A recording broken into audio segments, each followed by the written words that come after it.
Everyone, आप सभी का हमारे चैनल पे स्वागत है। बच्चों, आप देख सकते हैं जो क्लास 10th का मॉडल पेपर है ना, हिंदी मीडियम हिंदी का, ठीक है, कक्षा 10 का, वो आपका आ चुका है। सत्र 2022-23 के लिए मॉडल प्रश्न पत्र। समय आपको मिला है 3 घंटे 15 मिनट। कुछ चेंजेस हुए। जो पूर्णांक है वो 70 नंबर का ही रहेगा।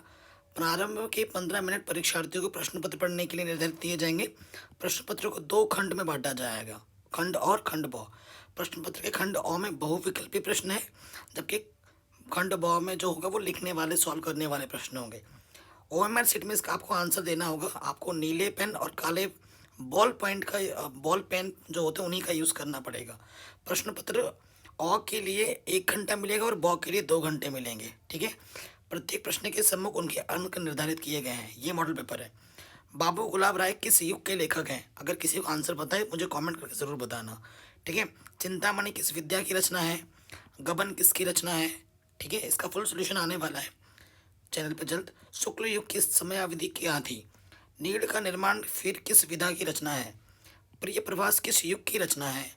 मधुशाला किसकी रचना है? अगर आंसर पता है बच्चों तो मुझे कमेंट जरूर करना प्लीज़। भारत भारती किसकी रचना है? आधुनिक काल कब से कब तक हो था? मतीराम किस युग के कवि हैं? ये आपको बताना है। फिर हास्य रस का स्थायी भाव क्या होता है? सोहत ओढ़े पीत पट श्याम सलोने गात, मनोनील मणि सैल पर आत्म परियो प्रकाश। उपयुक्त पंक्तियों में कौन सा अलंकार है? ये आपको बताना है। रोला छंद में कुल कितने चरण होते हैं? आकर्षण शब्द में किस उपसर्ग का प्रयोग किया गया है? प्रत्यय के कितने भेद होते हैं? पीताम्बर में कौन सा समास है? आंसू का तत्सम रूप क्या है? आंसू, ठीक है। यण संधि का सूत्र क्या है? फिर फलस्य शब्द का वचन एवं विभक्ति क्या है वो बताना है। अपठ धातु का वचन एवं पुरुष बताना है, ठीक है बेटा। फिर आगे बढ़ते हैं। नेक्स्ट जो आता है खंड ब, निम्नलिखित गद्यांश पर आधारित 3 प्रश्नों का उत्तर देखना है। इसको आपको ढंग से पढ़ना है। इस उपयुक्त गद्यांश का संदर्भ लिखना है। फिर गद्यांश के रेखांकित अंश की व्याख्या करनी है। यहाँ जो अंडरलाइन लगा है ना, इसको आपको अपने शब्दों में व्याख्या करना है। लेखक के अनुसार समाज में विभिन्नता देखकर लोग एक दूसरे की ओर क्यों आकर्षित होते हैं? या तो पहला वाला करना था या फिर ये वाला करना है। इसमें वही सब है। आपको ये गद्यांश पढ़ के इसका संदर्भ लिखना है। ये जो अंडरलाइन किया है उसका भाव स्पष्ट करना है। ममता द्वारा किस कार्य को ईश्वर की इच्छा के विरुद्ध बताया गया है? इनके आंसर्स आपको देने हैं, ठीक है बच्चों। अब आगे बढ़ते हैं। दिए गए पद्यांश पर आधारित 3 प्रश्नों का उत्तर दीजिए। ये जो पद्यांश दे रखा है इन पर 3 प्रश्नों के उत्तर आपको देने हैं।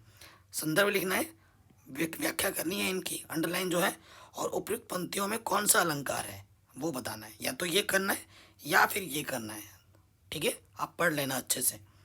उसमें भी यही चीज़ है। अनुराग तड़ाग और मनु मंजुल कंज कली में कौन सा अलंकार है ये आपको बताना है। नेक्स्ट, दिए गए संस्कृत गद्यांश में से किसी एक का संदर्भ सहित हिंदी अनुवाद करना है, ठीक है। संदर्भ सहित हिंदी अनुवाद करना है, या तो इसका या फिर इसका।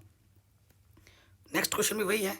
दिए गए संस्कृत पद्यांश में से किसी एक का संदर्भ सहित हिंदी में अनुवाद कीजिए, या तो इसका या फिर इसका। अपने पठित खंड काव्य के आधार पर निम्नलिखित प्रश्नों में से किसी एक का उत्तर देना है, ठीक है। किसी एक का, या तो इसका, इसका या फिर इसका, किसी एक का उत्तर देना है, ठीक है बेटा। तो ये आपका स्कीम मुक्ति दूत खंड काव्य के आधार पर गांधी जी का चरित्र चित्रण कीजिए।